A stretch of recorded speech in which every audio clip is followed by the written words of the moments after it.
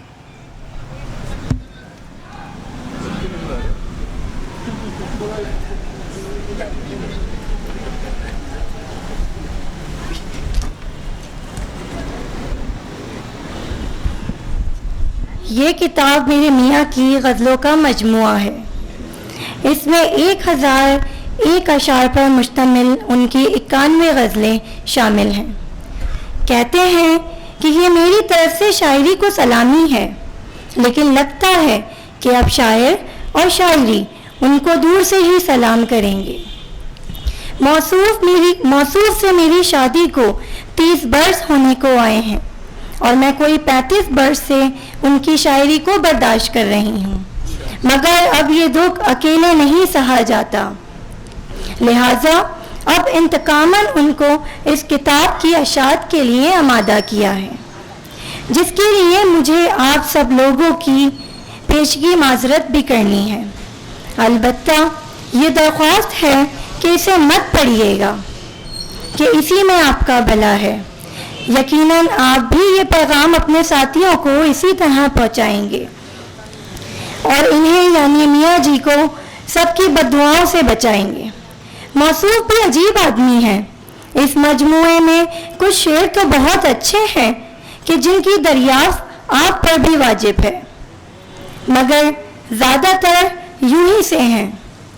لہٰذا اس بات کی تنبیہ ضروری ہے کہ ان سے بہت زیادہ توقعات وابستہ نہ کیجیے، مبادا بعد میں افسوس ہو. کہا بھی ہے کہ میاں کیوں ناحق اپنے پیسوں اور دوسروں کے وقت کا ضیاع کرتے ہو. جو چند ایک اچھے اشعار ہیں ان کا ایک پمفلٹ چھپوا کر راہ خدا میں تقسیم کروا دو. کہنے لگے کہ اگر اولاد ذہنی طور پر نابالغ اور جسمانی طور پر مفلوج ہو تو کیا اسے گھر سے نکال دیا کرتے ہیں؟ یہ شعر بھی میری مانوی اولاد کی طرح ہے. بے شک یہ اسپیشل ہی صحیح، لیکن کیا انہیں کمیونٹی سے الگ کیا جا سکتا ہے؟ اس توجیہ کے بعد میرے لیے ہار ماننے کے سوا چارہ ہی کیا رہا ہے، سوا اللہ آپ پر رحم کرے اور اس صدمے کو جھیلنے کی سخت فرمائے. آمین.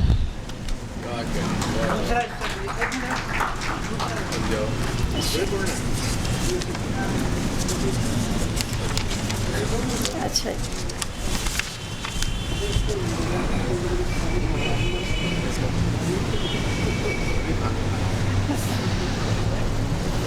معروف نقاد، مشہور شاعر اور وکری ٹائپ کے صحافی سرور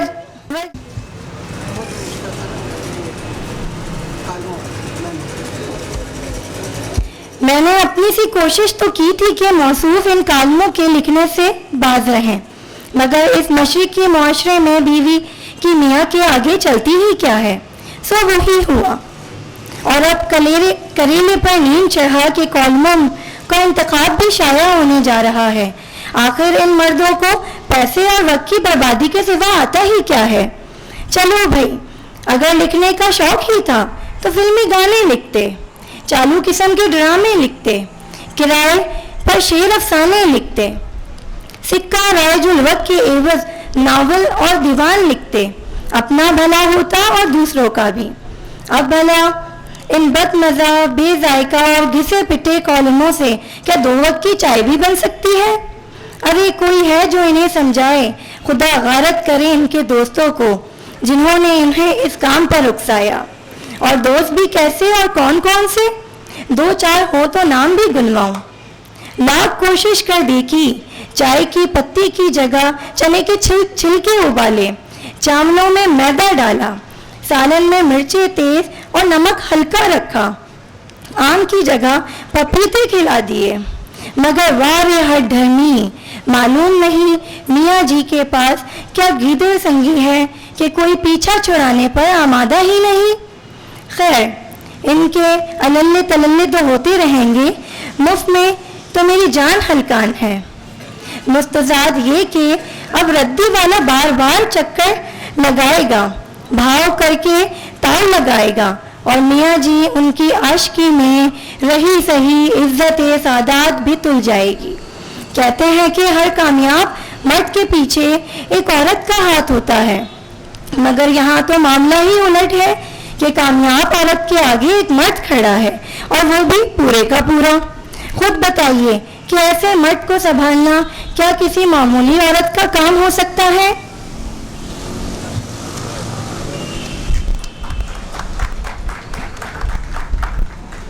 جناب سرور جاوید آپ کو بتا چکے کہ جب موصوف اشعار کہتے ہیں تو پھر اس کی کسی خامی یا اس کے کسی تفکر قافیہ ردیف اوزان کسی فکر کی ضرورت نہیں ہے۔ تو اب میں ان کی بیگم صاحبہ کے جو بچے کچھ خیالات ہیں جو صرف انہیں کی بیگم صاحبہ کے نہیں، وہ تقریباً ہر شاعر کی خانم کے اس کے بارے میں ایسے ہی خیالات ہیں، اور شاعر کے خود بھی جو خیالات ہیں جو وہ سوچتے رہتے ہیں ذرا کم بتاتے ہیں۔ شاعر کے خیال کو کرتی ہوں بیاں، شاعر کے ایک خیال کو کرتی ہوں یوں بیاں، اور کرتے ہیں اب خیال میں اکثر وہ شادیاں، کرتے ہیں اب خیال میں اکثر وہ شادیاں، اور اس تس کو احتشام سے بارات لائے ہیں، اس تس کو احتشام سے بارات لائے ہیں، اور شاعر اچھلتے کودتے سب ساتھ آئے ہیں، بیگم بھی روتی پیٹتی امراہ آئی ہیں۔ میں نے کہا تھا نا اس کے اوزان قوی، سب کے لیے فکر تردد کی ضرورت نہیں ہے، بس مفہوم سمجھیے گا۔ بیگم بھی روتی پیٹتی امراہ آئی ہیں، اور سوکن کو دینے کے لیے کچھ بین لائی ہیں، بیٹا بھی ہمارا سایہ نہیں ہے وہ، بیٹا بھی ہمارا سایہ نہیں ہے وہ، اور تحفہ کسی کے واسطے لایا نہیں ہے وہ، اور پوتے بٹیا بھی ان کے ساتھ میں باندھے دو چوٹیاں، بٹیا بھی ان کے ساتھ میں باندھے دو چوٹیاں، اور لائے ہیں وہ بارات میں اپنی دو پوتیاں، لائے ہیں وہ بارات میں اپنی دو پوتیاں۔ پوتے نواسے سبھی تو دادا کے ساتھ ہیں، پوتے نواسے سبھی تو دادا کے ساتھ ہیں، اور گر ہاتھ ہیں یہ ان کے یہ ان سے دو ہاتھ ہیں، اور دلہن 50 سالہ سجی انتظار میں، دلہن 50 سالہ سجی انتظار میں، اور ہیں دیکھتی خزاں کو وہ فصل بہار میں، اور کہتے تھے آخری شعر جاگ جائیے سویا مجمع ہے۔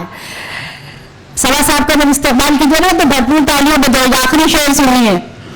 دلہن 50 سالہ سجی انتظار میں ہیں دیکھتی خزاں کو وہ فصل بہار میں، کہتے تھے اپنے دوست سے کہ روح دھل گئی، بولنا ہو چکا ہے، کہتے تھے اپنے دوست سے کہ روح دھل گئی، اور گھنٹی بدل جو فون کی جھٹاک کھل گئی۔ ہے محترم سرا صاحب،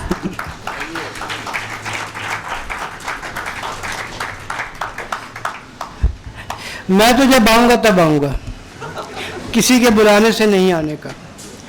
میں یہاں پر اپنے درینہ دوست کہہ لیں کچھ بھی کہہ لیں ان کو دیکھ رہا ہوں، ان کو میں پیار سے جس طرح جھالل والا بابا کہتا ہوں انہیں لاٹھی والے بابا کہتا ہوں۔ میری مراد ہے عابد رضوی صاحب سے میری خواہش ہے کہ وہ چند منٹ یہاں تشریف لائیں اور میری ذات کے بخیے ادھیڑے جو وہ جانتے ہیں، جناب عابد رضوی صاحب، کیونکہ ان کا میرے محکمے سے بڑا واسطہ رہا ہے، اور باوجود میں محکمے کے کسی آدمی کو اس لیے نہیں بلا سکا کہ جس کا میں نے انتخاب کیا تھا وہ کچھ اور بھلائی کے کاموں میں مصروف تھا، تو یہ مجھے اچانک نظر آ گئے اور میں نے انہیں اچک لیا۔ تشریف لائیے۔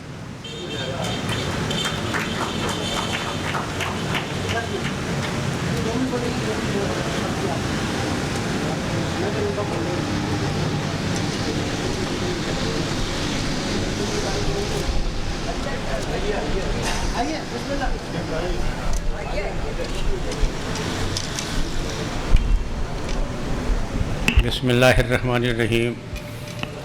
خواتین و حضرات، بسم اللہ کے بعد میں آدمی غلط بیانی سے کام لے تو کتنا برا لگے گا۔ سب سے پہلے میں محترمہ ہماری سب کی عزت مآب جناب عالیہ امام صاحبہ، پروفیسر سیر انصاری صاحب، برادر سرور جاوید صاحب، اور خود آج کے نوشا جن کے دل میں نوشا نہ بنے مگر حسرت تو ہے، اور خاتون اور تمام دوستوں سے سلام کے بعد میں یہ عرض کر رہا ہوں کہ میرے حلیے سے ظاہر ہے کہ میں فقیر ہوں، گوشہ گیر ہوں، گمنام ہوں، کا فہم ہوں، کم علم ہوں، بہت غبی طالب علم ہوں. مجھے اندازہ ہے کہ نہ تو میں انیق احمد کی طرح سے، نہ سرور جاوید صاحب کی طرح سے، اور نہ اساتذہ پروفیسر سر انصاری کی طرح سے، نہ ہمارے پاکستان کے سروجنی نائیڈو بلبل ہند عالیہ امام کی طرح سے کوئی تقریر کا ایک لفظ بھی ادا کر سکتا ہوں. یہ میرے لیے بہت ہی مشکل ہے. اچھا، مجھے ہمارے جناب سے سبکتگین صبا صاحب نے مجھے فیس بک کے ذریعے مجھ سے رابطہ کیا اور انہوں نے یہ فرمایا، مجھے دعوت دی کہ میں یہاں پہ ضرور حاضر ہوں. میں اتفاق کی بات ہے کہ میں 2-3 دن سے پہلے بھی یہاں پہ حاضر ہوا تھا، اور میں اتنی جلدی اپنی غربت کی وجہ سے آرٹس کونسل نہیں آ پاتا ہوں اور نہ آنا چاہتا ہوں. میں گوشہ گیر رہنا پسند کرتا ہوں اس وجہ سے کہ میں نے ایک جانور پال لیا ہے اور میں اس کی دیکھ بھال میں مصروف رہتا ہوں. لوگوں نے مجھ سے پوچھا ہے تو میں نے کہا بھائی میں نے ایک کتا پال کے رکھا ہے اور اس میں کتے کی بہت دیکھ بھال کرتا ہوں. تو مجھ سے میرے بہی خواہوں نے مجھ سے کہا کہ صاحب اگر پالنا تھا تو کوئی حلال جانور پالتے، کوئی بکرا پال لیتے تاکہ گھبرائیں تو اس کو کاٹ کے کھا بھی سکیں. صاحب یہ میرا نفس میرا کتا ہے اور میں کوشش یہ کہتا ہوں کہ میں گوشہ گیر رہوں، گھر میں رہوں، کہ میں باہر جا کے بہت سارا جھوٹ بولنے سے جو کہ میری فطرت میں، میرے خمیر میں، میرے ماحول نے مجھے عطا کیا ہے شامل ہے. تو میں اس لیے ایک تو بے جا تعریف کرنے سے اور لوگوں کے دل دکھانے سے باز رہتا ہوں. تو میں گھر میں رہنا پسند کرتا ہوں، اس لیے میں اس کتے کے ساتھ میں رہتا ہوں. دوسرا یہ کہ میں اس وقت اس موقع کے مناسبت سے کہ میں یہاں پر آیا تھا ایک سامع کی حیثیت سے، مجھے یہاں سے سبکتگین صبا صاحب نے پہلے سے بتائے بغیر اچک لیا ان کے لفظوں میں. تو میں ایک شعر ان کے نظر کرنا چاہتا ہوں ان کی اجازت سے. ان کے بہت سارے اشعار آپ نے ابھی سرور جاوید صاحب سے سنے. ان خاتون نے ایک بہت اچھا ان کا سنایا جو میری سمجھ میں نہیں آیا وہ کیا تھا جو انہوں نے پڑھا تھا. تو میں نے سوچا کہ میں ایک شعر نظر کر دوں، میں ایک شعر عرض کر دوں سبکتگین صبا صاحب کی کہ ہنس ہنس کے بلاتا ہے، ہنس ہنس کے بلاتا ہے، روکے ہے مجھے رو کے، دیتا ہے مجھے دھوکے، اخلاص میں دھو دھو کے. سبکتگین صبا صاحب سے میری ملاقات بہت زیادہ پرانی نہیں ہے. ایک زمانے میں مشاعروں کی اور شاعری کی علت میں مبتلا تھا، مگر یہ اس وقت کی بات ہے کہ جب کہ میں بھی جوان ہوا کرتا تھا اور شاعری جو تھی وہ بھی بالکل صبا صاحب جیسی میں کیا کرتا تھا. اس کے بعد ایک واقعہ ایسا، اور میں کچھ ایسے معاملات تھے کہ ہندوستان اور پاکستان کے بہت سارے شاعروں کو میں نے پاکستان میں مدعو کیا.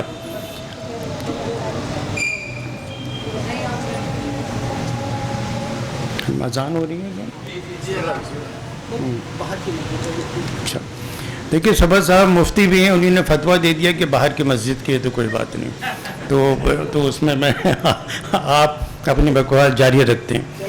تو میں یہاں پہ بہت سارے مشاعرے ہندوستان اور پاکستان میں کیا کرتا تھا، آتا تھا، جاتا تھا، اور کچھ اتنی میری بدنامی تھی کہ میں لکھتا تھا تو دونوں حکومتیں ویزے دیا کرتی تھی. تو ایک وقت مجھ پر ایسا آیا، یہاں پہ کوئی 91-92 کے بعد ہے کہ مجھ سے کسی کی فرمائش پہ کچھ 10 ایسے لوگوں کو میں نے ویزے دلوا دیے جو بعد میں کچھ اور ہی نکلے. تو اس کے بعد سے میں نے تمام چیزوں کو چھوڑا، اور پھر مجھے خود ایک 93 ستمبر میں ایک بہت ہارٹ اٹیک ایسا محسوس ہوا، میں اٹھ کے گیا. تو اس کے بعد سے میں نے توبہ کر لی اور اس کے بعد میں گوشہ گیر ہو گیا. لیکن چونکہ یہ پرانی علتیں چھوٹتی نہیں ہیں اور جو پرانی بدنامیاں جو ہیں وہ زندگی بھر پیچھا کرتی ہیں، تو اب بھی یہ ہوتا ہے کہ جو شاعر حضرات یا لوگ ہیں وہ پتہ نہیں مجھے کیا سمجھتے ہیں. اس کے بعد پھر میں نے چولا بدلا اور میں نے داڑھی رکھ لی. اس کے بعد پھر میں نے سفید کپڑے پہننے شروع کر دیے اور ہاتھ میں تسبیح لٹکا لی. لوگ سمجھنے لگے کہ میں کوئی عالم فاضل ہوں. اور جب پھر ہوا یہ کہ میں جاتا تھا تو قسم کے محکمے سے میرا تعلق، پہلی بات تو میں صرف یہ کہوں کہ ابھی میرے بھائی انیق احمد نے ایک بہت اچھی بات کہی تھی حضرت علی کے قول سے متعلق. اس میں ایک حضرت علی علیہ السلام کا ایک قول یہ بھی ہے کہ گفتگو کرو تاکہ پہچانے جاؤ. اچھا، اب میں نے سوچا کہ صبا صاحب نے سوچا کہ میری سفید پوشی کا بڑا بھرم ہے تو اس کو کیسے تار کیا جائے. تو انہوں نے مجھے یکدم بلا لیا تاکہ میں گفتگو کروں، جو آپ لوگوں میں میری تھوڑی بہت عزت ہے وہ بھی برابر ہو جائے. مگر انیق صاحب نے ایک بات انہوں نے یہ فرمائی کہ صبا صاحب نے حضرت علی نے یہ کہا ہے گفتگو کرو، اس کے ساتھ تجارت کر کے دیکھو، اس کے ساتھ یہ کر کے دیکھو، وہ کر کے دیکھو. اور اس کے بعد انہوں نے کہا کہ صاحب مجھے یہ سمجھ میں نہیں آیا کہ وہ اتنے گھٹیا پیشے میں کیوں آ گئے چھوڑ کے. تو اس وقت انیق احمد چلے گئے ورنہ میں انیس احمد سے کہتا کہ ایک زمانے میں وہ CSS کی تیاری کر رہے تھے لیکن وہ کر نہیں پائے تھے انیس احمد سے CSS. دوسری بات یہ ہوتی کہ پیشہ کوئی گھٹیا نہیں ہوتا. آج کل ہم اخبارات میں بہت ساری چیزیں دیکھتے ہیں, اساتذہ کے متعلق دیکھتے ہیں, علماء کے متعلق دیکھتے ہیں, مولاناؤں کے لیے ہم دیکھتے ہیں. کہیں بھی کوئی آدمی خراب کرنے کے لیے گندی بھیڑ یا گندی مچھلی کہیں پہ بھی ہو سکتی ہے. پیشہ کوئی برا نہیں ہے. غالب نے کہا تھا نا کہ پیشے میں عیب نہیں, کیا ہے, رکھو نہ فرات کو نام وغیرہ وغیرہ, یہ چیزیں ہوتی. صبا صاحب سے میری ملاقات یوں ہوئی 2004 میں. اچھا, جب میں یہ مشاعرہ چھوڑ چکا تو صبا صاحب مشاعرہ کمیٹی کے اندر آئے اور اس کے بعد جو ڈنر وغیرہ کرتے تھے, جو تمام چیزیں تھیں, اتفاق سے میں ان میں کسی میں شامل نہیں ہو پایا. 2004 میں میرے ایک دوست ہیں خالد محمود صاحب, وہ کسٹم میں تھے. جب بہت سارے لوگ, کچھ عجیب سی بات یہ کہ میرے حلیے کی وجہ سے کچھ لوگ مجھے شریف آدمی سمجھنے لگے, اور کچھ ایسا ہوا اتفاقاً کہ کبھی کبھی وہ میں ان کا ایک شعر تھا بخاری صاحب کا کہ میں ولی تھا نہ پیغمبر لیکن جو کہا تھا وہ ہوا میرے بعد. اتفاق سے ہوا کہ مجھے کچھ ذوق ہوا اس کو اسٹرونومی سے اور یہ علم العادات سے وغیرہ وغیرہ سے. یہ میں بہت زمانے سے مجھے یہ شوق تھا, آج سے کوئی 40-45 برس پہلے سے, اوائل عمری سے. تو میں اس میں کچھ دیکھا بھالا کرتا تھا, اور چونکہ میری غرض کوئی نہیں ہوتی تھی تو اتفاق سے یہ ہوتا تھا کہ جو میں کہتا تھا وہ کچھ باتیں صحیح نکل جاتی تھیں. اچھا, ایک آدھ تکے اکی کی وجہ سے ہوا کہ لوگوں میں خام خواہ مشہوری ہو گئی, اور جتنے بھی کسٹم کے بہت بڑے بڑے افسران تھے کسٹم کے اور انکم ٹیکس کے, وہ سمجھنے لگے کہ میں کوئی ہوں. تو اب یہ ہوتا تھا کہ مجھے وہ گھر سے بھیج کے بلوانے لگے. میرا اپنا بزنس تھا, میں کنسلٹنٹ ہوں, میں ٹیکس کا کنسلٹنٹ رہا ہوں, میں ٹیکسائل انجینئر تھا, میں نے جرمنی سے ٹیکسائل انجینئرنگ کی تھی. یہ سارے کام میں حلال روزی کے کیا کرتا تھا. اچھا, کسٹم والوں کی بہت ساری چیزیں میں جانتا تھا کہ یہ انڈر انوائسنگ میں مدد کیسے کرتے ہیں, یہ ڈیوٹی بچانے میں کام کیسے کرتے ہیں, یہ مطلب یہ کس قسم کی گڑبڑیں کہاں کہاں ہوتی ہے. جب یہ سیل ٹیکس میں ہوتے ہیں تو یہ ریبیٹ کا مسئلہ کیا ہوتا ہے, یہ کسٹم پہ کھیپ کیسے آتی ہے. لیکن اللہ کے فضل و کرم سے نہ تو میری کوئی کھیپ آئی, نہ میں نے کوئی انڈر انوائسنگ کی, نہ میں نے کسی کسٹم والے سے فائدہ لیا. لیکن ہوتا یہ تھا کہ ان لوگوں کے مشکل وقت میں ان کے کام آتا تھا, اور میں ان سے کہتا تھا کہ بھائی جب آپ لوگ اتنے بڑے بڑے کام کرتے ہیں تو چھوٹے چھوٹے نیک کام کرتے رہا کیجیے. اور کسی آدمی کا اگر کام اٹکتا ہو تو اس کو اٹکائیں نہ, بلکہ اس کا کام نکال دیں, یہ بھی آپ کے لیے نیکی ہوگی. اور تو میں کوئی تلقین آپ کو کر نہیں سکتا کہ میں کوئی مسلح قوم تو نہیں ہوں. تو اس طرح سے یہ ہوا کہ میری وہاں بہت سارے لوگوں سے دوستی تھی. وہاں میری صبا صاحب سے ملاقات ہو گئی. صبا صاحب نے مجھے اپنی کتاب دی, مجھ سے کہنے لگے کہ میں آپ کا نام کیا لکھوں. تو میں نے کہا یوں پکارے ہیں مجھے کوچے جانا والے. تو انہوں نے اس کتاب پہ مجھے یہ لکھا کہ چاک غریباں والے سید عابد رضوی, شاید آپ کو یاد رہو, روبینہ واسطے کے ساتھ آپ بیٹھتے تھے. اس کے بعد یہ ہوتا تھا کہ گاہ بگاہ ان کے اندر میں نے دیکھا, ان کو فیس بک پہ ان کے بہت سارے اشعار دیکھے. جیسے جناب سرور جاوید صاحب نے کہا کہ یہ ایک بات تو یہ ہے کہ ان کے پاس جو قافیے ہوتے ہیں بڑے جاندار ہوتے ہیں, اور ایسے قافیے یہ لے کر آتے ہیں کہ لگتا ہے کہ بڑے بولتے ہوئے بے ساختہ. اب یہ بات اور ہے جو باریکیاں جو ہیں وہ سحر صاحب اور سرور جاوید صاحب وغیرہ جانتے ہیں کہ بھی کہاں لام گر رہا ہے اور کہاں الف گر رہا ہے اور کہاں یہ وغیرہ. ایک دفعہ انہوں نے ایک شعر باندھا, اس پہ انہوں نے لکھا, اس مصر میں تھا دل و جگر. میں نے کہا دیکھا تو میں نے اس میں نے کہا حضرت یہ بڑی آسانی سے دل و جگر ہو سکتا ہے, یہ آپ نے جگر کیوں کر دیا. تو انہوں نے وہی لاؤ بالی بڑے مزے کا جواب دیا, کریں گے ٹھیک ہے کتاب میں ٹھیک کر لیں گے. اس پہ لکھا فیس بک. اچھا, پھر ایک دفعہ میں ان کی غزل پڑھ رہا تھا تو آپ دیکھیے یہ قافیے کہاں کہاں سے ڈھونڈ کے لاتے ہیں. یہ قافیہ لے کر آئے میکار تھی شرنار تھی, اس قسم کے قافیے دیکھے. اچھا, قافیے ان کے پاس بہت جاندار ہوتے ہیں, بڑے زبردست ہوتے ہیں.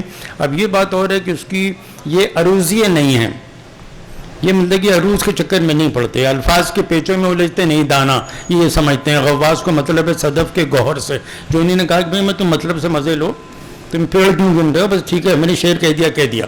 اب آپ اچھا, دوسری بات یہ ہوتی ہے کہ آپ کو یہ بھی لازم ہے کہ اساتذہ کے شعر میں معنی نہ ڈھونڈیں, ورنہ جوتا لے کھڑے ہو جائیں گے. اس لیے کہ اب دیکھیے جو انہوں نے اتنا اچھا بھی جو حسرت اس کا ناتمام کا ذکر کیا تھا, وہ پوٹیاں وغیرہ وغیرہ چھوٹی والی, اب آپ دیکھیے وہ روانی کے ساتھ میں انہوں نے اس کو وہ کہہ دی.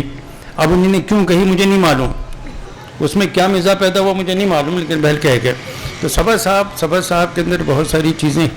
صبا صاحب کسٹم کے اندر بھی مصطفیٰ زیدی کو ایک شکایت رہی جب انہوں نے وزیر اعلیٰ نے جب ان کا ذکر میں تذکرہ نہیں کیا کتاب میں، تو ان کو ایک شکایت یہ تھی کہ مجھے سرکاری افسر مجھے شاعر سمجھتے ہیں اور شاعر مجھے سرکاری افسر سمجھتے ہیں. میں دونوں جگہ انفٹ رہا یا مس فٹ رہا. صفر صاحب کے ساتھ بھی رہا کہ صفر صاحب کلیکٹر کی حیثیت سے ریٹائر ہوئے گریڈ 20 میں، اور کلیکٹران جو ہوتے ہیں، میں چونکہ بہت اچھی طرح سے واقف ہوں بہت سارے کلیکٹروں سے، تمام ڈپارٹمنٹ کے افسروں سے جو میرے مریدان باصفا بھی ہیں اور دوست بھی ہیں. صفر صاحب نے پیسے نہیں بنائے. یعنی جو ایک حادثہ ہوتا ہے جو کہ ہوتا ہے کہ یہ کسٹم سے ریٹائر ہوا ہے یا کسٹم افسر کا لڑکا ہے تو ضرور اس کا وزن جو ہوگا بہت ٹھیک ٹھاک ہوگا. صفر صاحب یہ اپنے وہی اسی اپنی نزاکتوں کے ساتھ یا فقیرانہ مزاجی کے ساتھ میں رہے. انہوں نے زندگی ویسی گزاری اور ابھی تک دوستوں سے ویسے ہی ملتے ہیں. مجھ فقیر سے کبھی کبھی گاہ وگاہ ملاقات ہوتی ہے لیکن ویسے ہی ملتے ہیں، اور میں ان کے لیے ہمیشہ دعا کرتا ہوں اور دعا کرتا رہوں گا. مع السلام. خدا. مقررین آ رہے ہیں اور بہت بہت شکریہ کے ساتھ جناب عابد رضوی صاحب کے مقررین آ رہے ہیں اور مولا علی کے اقوال سنا رہے ہیں. اس سے پہلے کہ میں صبا صاحب کو دوبارہ بلاؤں، ان کا نور محمد کی جبین سے ہے آیا، علم کا نور محمد کی جبین سے ہے آیا، اور علم کے نور سے روشن ہے چراغ قرآن. السلام علیکم ورحمۃ اللہ وبرکاتہ. مجھ جیسے حقیر پر تقصیر اور ہیچ مدان ذرہ ناچیز کی خاطر سجائی گئی اس محفل میں آپ لوگ اپنے قیمتی وقت میں سے کچھ لمحات نکال کر یہاں تشریف لائے، جو میرے لیے نہ صرف باعث فخر و انبساط ہے بلکہ تاحیات مہمیز کا کام دے گا. یہاں تاحیات کی وضاحت اس لیے ضروری ہو جاتی ہے کہ میرے شناختی کارڈ کی تاریخ تصنیف کی جگہ تاحیات لکھا ہے، جسے تادم مرگ کا بہتر ورژن کہا جا سکتا ہے. گویا نادرہ بھی 60 سال کے بعد زندگی کی ضمانت سے انکاری ہے.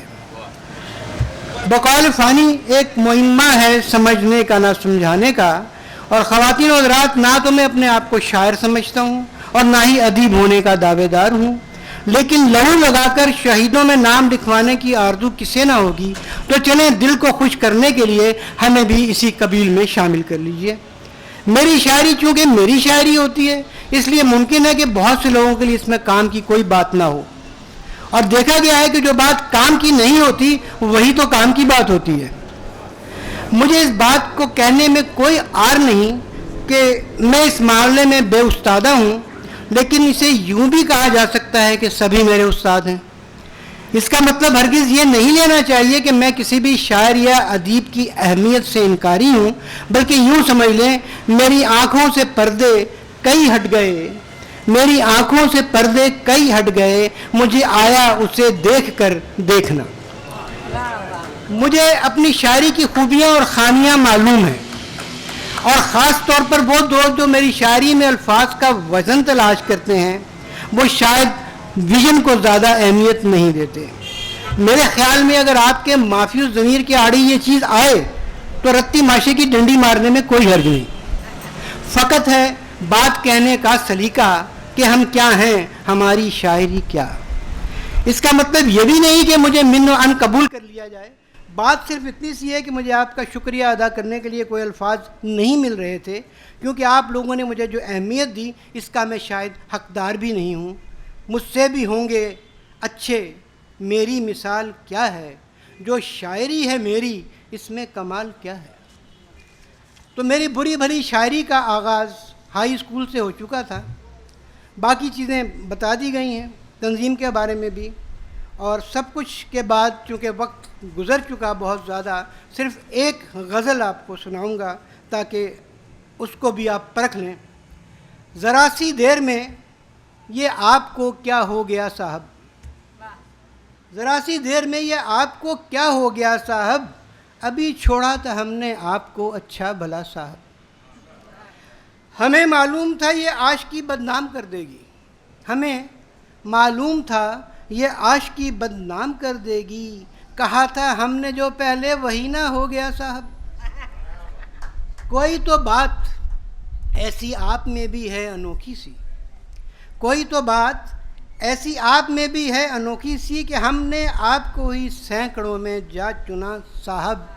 اور محبت میں ضروری تو نہیں کہ کامیابی ہو، محبت میں ضروری تو نہیں کہ کامیابی ہو، ابھی سے سوچ لیں آگے جو ہو اچھا برا صاحب. اور یہ معنی آپ کی جاگیر ہے مٹی ہوا پانی، یہ معنی آپ کی جاگیر ہے مٹی ہوا پانی، ہمیں بھی سانس لینے کو ذرا سی دیں ہوا صاحب، اور ہم ہی تو ہیں جسے بھیجا گیا ہے آپ کی خاطر، ہم ہی تو ہیں جسے بھیجا گیا ہے آپ کی خاطر، خدا لگتی کہیں ہم سا ہے کوئی دوسرا صاحب.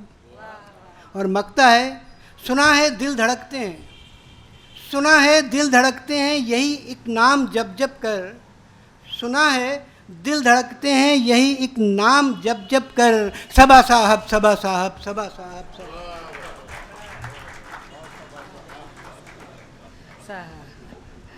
بارات کے دولہا کے خیالات سنے، مجھے یقین ہے کہ محظوظ ہوئے ہوں گے آپ. صاحبان بس ایک نفسیاتی حربہ یہ ہے کہ جب کوئی ہماری تعریف کرتا ہے تو ہمیں بہت خوشی ہوتی ہے، لیکن جب وہ ہمارے جد کی ہمارے بڑوں کی تعریف کرتا ہے تو ہمیں بہت زیادہ خوشی ہوتی ہے. اسی طرح اگر کوئی ہمارے گزرے ہوں کو اچھا نہیں کہتا تو بھی ہمیں بہت برا لگتا، ہمیں بے شک کہہ لے لیکن پہلے والوں کو نہیں کہے. اسی طرح جب تعریف ہوتی ہے تو بہت اچھا لگتا ہے. اور توجہ فرمائیے گا کہ کہیں کفر کا فتویٰ نہ آ جائے. ہمارے عقیدے کے مطابق سرکار دو عالم میرا سلام ہو، ختم مرتبت حضرت محمد صلی اللہ علیہ وآلہ وسلم دنیا کے عظیم ترین انسان ہیں. خود ذات خدا کے بعد ہمارا سب کچھ وہی ہے، محسن انسانیت. لیکن دنیاوی اعتبار سے جب آپ نے دعوت اسلام دی اور آپ پر پتھر آنے لگے، آپ کا بائیکاٹ کر دیا گیا، مصیبتوں کے دروازے آپ کے لیے کھل گئے، اور ان برے حالات میں دیکھیے برا وقت کیا ہوتا ہے. برے وقت کی ڈیفینیشن بیان کی گئی کہ اس وقت انسان کا سایہ بھی اس کا ساتھ چھوڑ کے چلا جاتا ہے. میری بات سے آپ کو اتفاق ہے؟ سایہ بھی ساتھ چھوڑ جاتا ہے. لیکن اہل مدینہ پر ہمارا سلام ہو کہ اس وقت اہل مدینہ نے آپ سرکار کو نہ صرف دعوت بھیجی، مدینے بلایا، بلکہ اپنا رہنما تسلیم کر لیا، سب کچھ تسلیم کر لیا. اور جب آپ مدینہ تشریف لاتے ہیں تو جناب ہزاروں لوگ چلے آ رہے ہیں آپ کو مہمان بنانے کے لیے، اور آپ فرماتے ہیں کہ جس کے دروازے پر میری اونٹنی رک جائے گی میں اس کے گھر قیام کروں گا. اور وہ ہیں جناب حضرت ایوب انصاری. بہت سے انصاری جن سے ہماری جان پہچان ہے، ہماری بات چیت ہے. تو جب یہ 4 مصرے جو آپ کے ہدیہ سماعت کر رہی ہوں کہ یہ تعریف اچھی بات کہنا یہ ہمارے اسلام میں بہت اچھی نگاہ سے دیکھا جاتا ہے. آپ کے جد اعلیٰ نے مہمان کیا تھا محمد کو، اور آپ کے جد اعلیٰ نے ایک مان دیا تھا محمد کو. اور صحرائے عرب کا ہر ذرہ جب آپ کی جان کا دشمن تھا، صحرائے عرب کا ہر ذرہ جب آپ کی جان کا دشمن تھا، آپ کے جد اعلیٰ نے سلطان کیا تھا محمد کو. تمام حاضرین پرجوش انداز میں استقبال فرمائیے محترم ڈاکٹر پروفیسر سحر انصاری صاحب.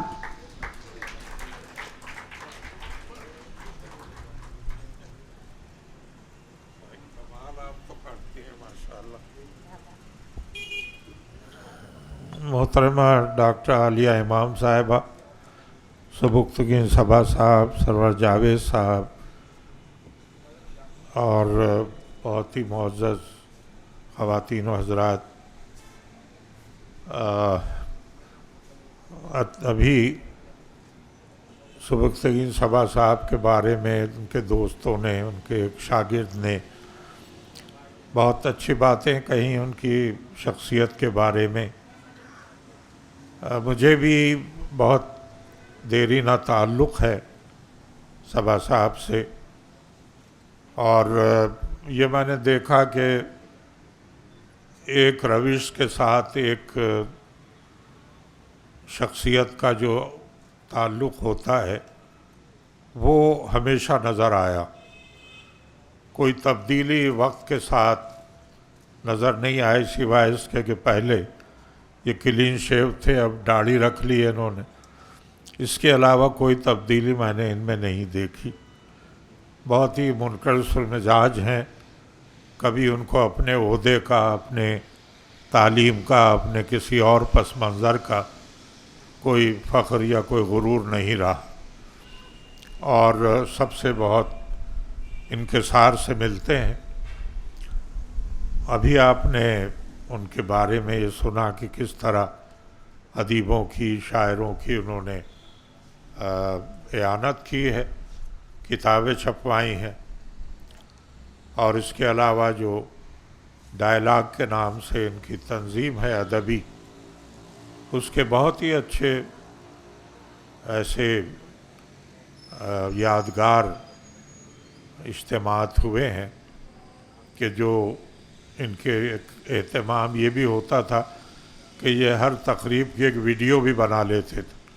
تو میرا خیال ہے کہ خاصی تعداد میں وہ ویڈیوز بھی ہوں گی، اور بڑی اچھی محفلیں ہوتی تھیں. اور جیسا انہوں نے خود بتایا کہ ہماری بھابھی بہت ہی پرتکلف دعوتیں وہ کرتی تھیں، کھانا بڑا اچھا پکایا جاتا تھا.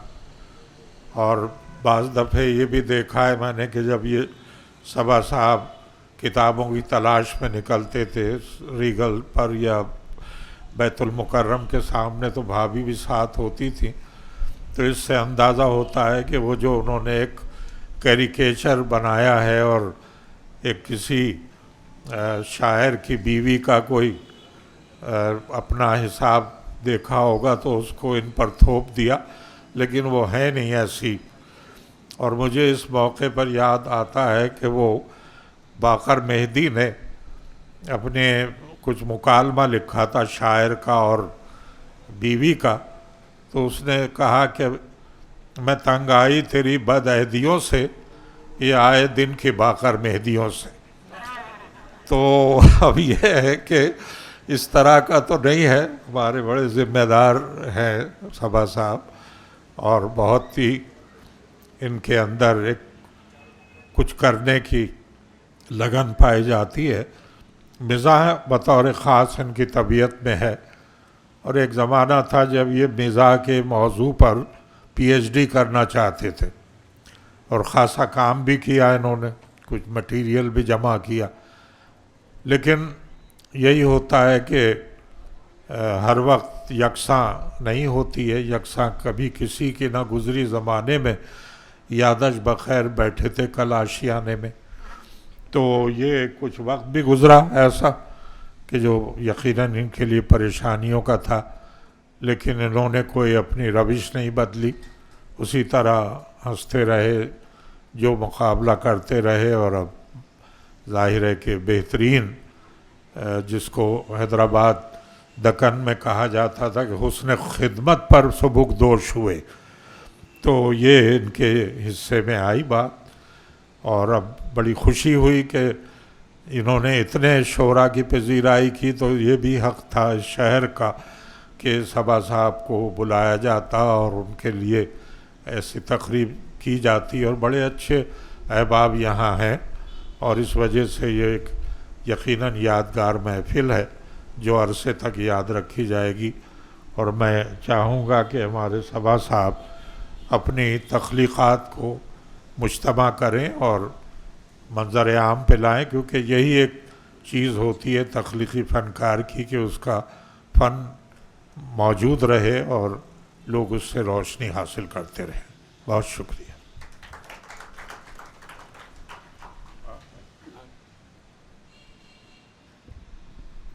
حاضرین محفل، محترم سحر انصاری صاحب کے مدلل خطاب کے بعد مجھے آپ کی تھکن کا پورا احساس ہے، اور اب آپ کے انتظار کی گھڑیاں تمام ہوئیں. میں جس آخری شخصیت کو دعوت دینے کے لیے جا رہی ہوں، ہمارے لیے باعث صد افتخار ہے ان کا وجود، کہ یہ وہ شخصیت ہے کہ جن کو فیض احمد فیض نے بلبل پاکستان کا خطاب دیا. بھرپور تالیوں سے استقبال کیجیے گا. بلبل پاکستان کا خطاب دیا، جن کو جوش نے تقریر کی شہزادی کہا، جن کو گورنمنٹ آف پاکستان نے پرائڈ آف پرفارمنس دیا، اور جن کے لیے تبسم زہرا رضوی یہ کہتی ہیں کہ ان کو تقریر کی ملکہ جو کہا مان گئے. ان کو تقریر کی ملکہ جو کہا مان گئے، اور ان کو تحریر کی ملکہ جو کہا مان گئے، اور ان کی قسمت کے ستارے کو بھلا کیا کہیے، ان کی قسمت کے ستارے کو بھلا کیا کہیے، ان کو تقدیر کی ملکہ جو کہا مان گئے۔ محترمہ ڈاکٹر عالیہ امام صاحبہ،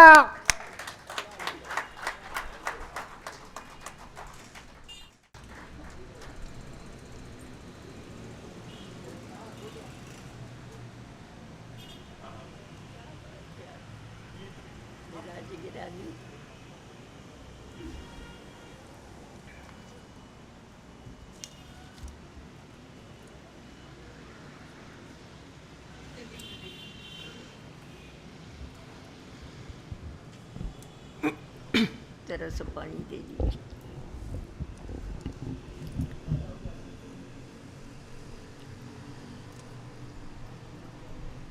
محترم پروفیسر سحر انصاری صاحب، محترم سرور جاوید صاحب، محترم عابد رضوی صاحب،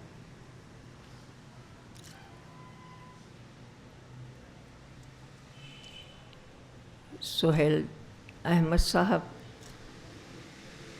عزیز دوستوں اور ساتھیوں، محترمہ تبسم زہرا صاحبہ نے جو پریسیڈنٹ ہیں بٹائی میر انیس فاؤنڈیشن کی،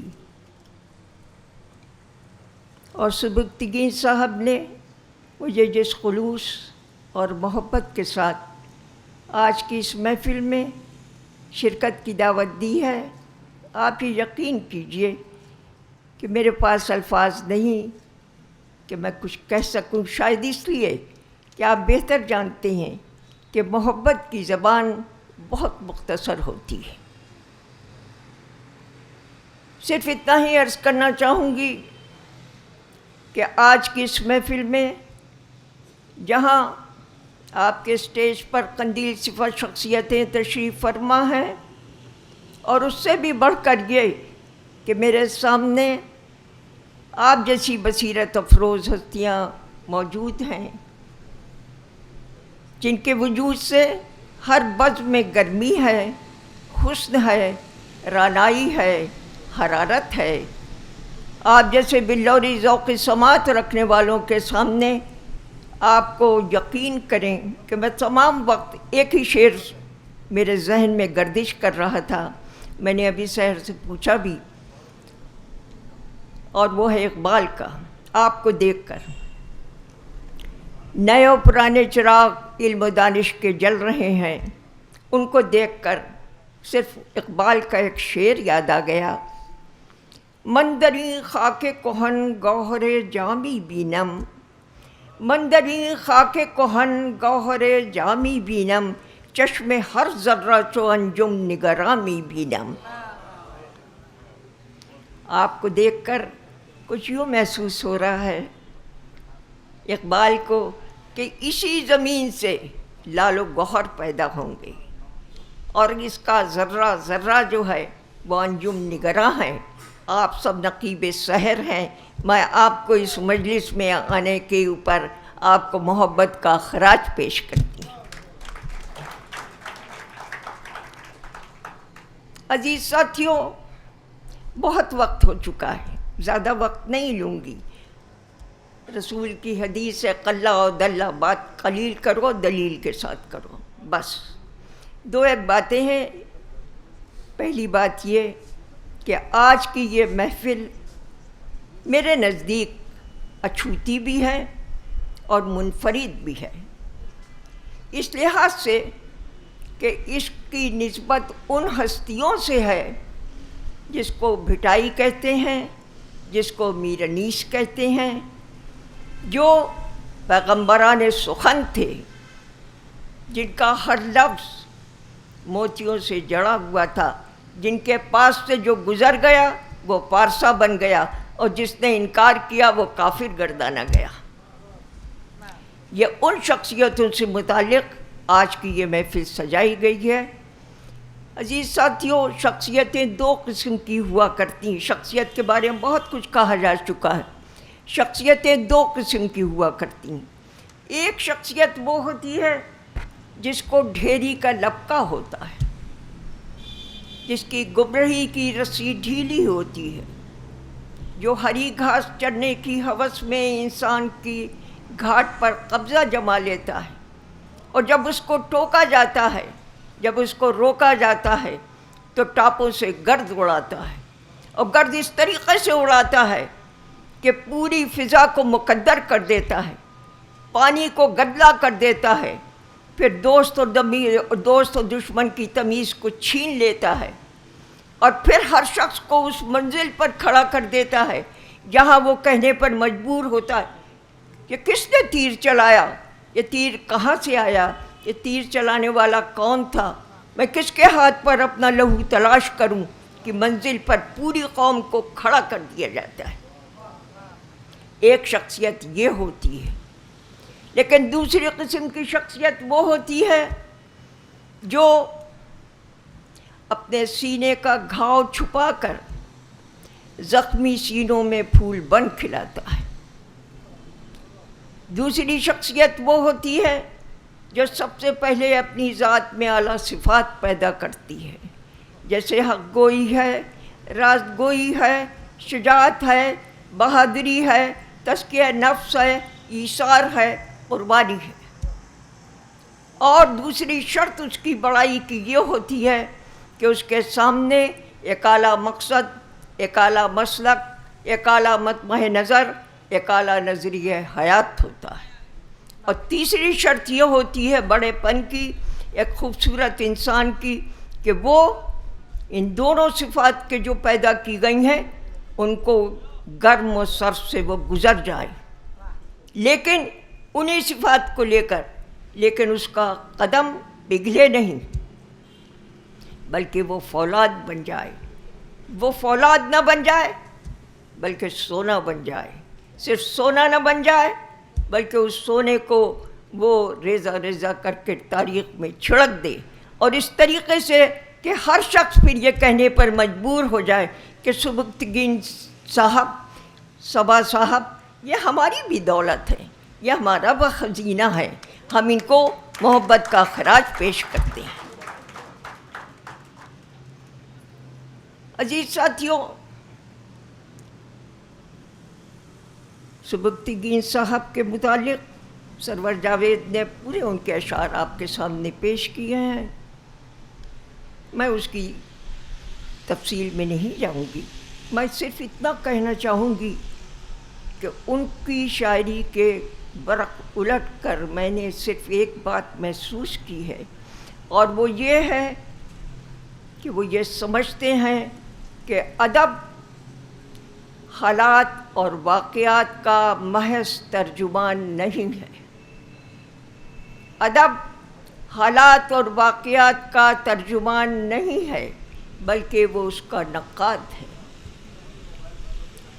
وہ عمومی ذوق کی تسکین نہیں کرتا ہے، اگر یہ چرس پی رہے پینے دو، اگر یہ جنونی کیفیت میں کرنے دو، ہم سے کیا مطلب ہے؟ جی نہیں، وہ سمجھتے ہیں اور اس بات کو پہچانتے ہیں کہ ایک ادیب کا منصب یہ ہے کہ وہ ذہنی بد سلیقگی کو سلیقہ دے، ذہنی بد نظمی کو نظم عطا کرے، ذہنی بے ترتیبی کو ترتیب دے، وہ یہ بتا دے کہ عمومی ذوق کی تسکین اس کا کام نہیں ہے بلکہ انسانوں کے ذہن کی تربیت کرنا اس کا کام ہے، اور یہی ہے وہ کام جو سبکتگین صاحب نے مختلف عنوانات کے تحت کیا ہے۔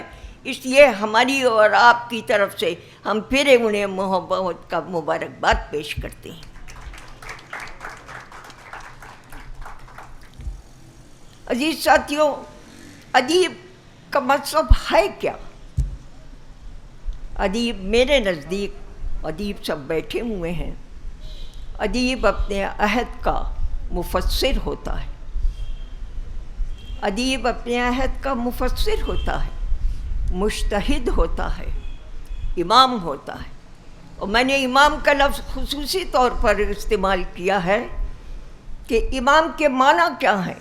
امام اسے کہتے ہیں جو سمت کا تعین کرتا ہے، جو رخ زندگی کو بتاتا ہے، جو clarity of thought and clarity of expression and clarity of action they go together, یہ بتاتا ہے کہ عمل اور نظریہ حیات دونوں ساتھ چلتے ہیں۔ اس کی تشریح میرنیس نے کی ہے، چونکہ میرنیس سے متعلق نظر کی صفائی کے معنی کیا ہے؟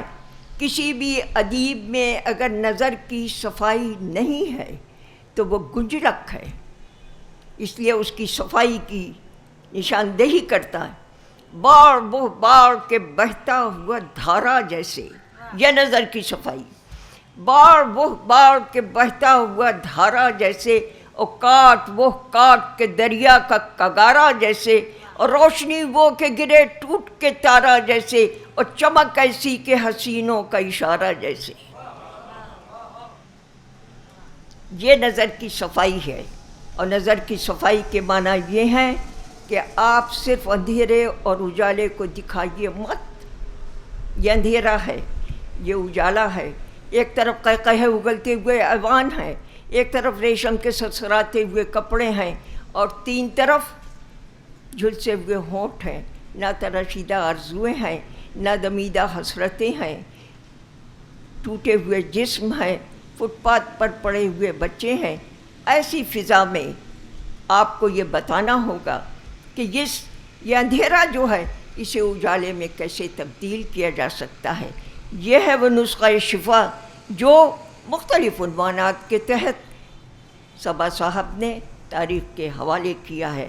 میں سمجھتی ہوں ایک شعر اس بات کی ان کی پوری فکر کو آپ کے سامنے لانے کے لیے کافی ہے۔ وہ جانتے ہیں اور وہ سمجھتے ہیں کہ یہ نظام حیات جو ہے یہ آج نہیں تو کل، یہ نقیب ادیب ہر عہد کا ادب جو ہے وہ ہوتا کیا ہے، اس کی ایک لمحے کے لیے تشریح کر دوں۔ ادب انسان کے احساس سے غم دل کا صلہ ہے، ادب انسان کے احساس سے غم دل کا صلہ ہے، ایسا احساس جو ستم گری کی دہلیز پر ہمیشہ قتل ہوا ہے لیکن وہی نقیب سحر بنتا ہے۔ آپ سب نقیب سحر ہیں، آپ نقیب سحر ہیں، اور آپ کا یہ شعر تمہاری بے گناہی کا یقین ہو تو کیسے ہو، تمہاری بے گناہی کا یقین ہو تو بھلا کیسے، تمہاری آستینوں سے ابھی تک خون ٹپکتا ہے، تمہاری آستینوں سے ابھی تک خون ٹپکتا ہے، جو ایوان تم نے بنائے ہیں اس کی نیو میں کسان کی اور مزدور کی اور غریب کی آنکھ سے آنسو ٹپک رہا ہے، جو کروٹیں لے رہا ہے، اور ایسی کروٹ لے رہا ہے جس کی طرف اقبال نے اشارہ کیا تھا۔ بہت خوبصورت اشارہ ہے، تمام جتنے بھی انقلابی شعراء ہیں شاید انہیں بھی اس کو سیکھنا۔ وہ کیا شعر ہے آپ سحر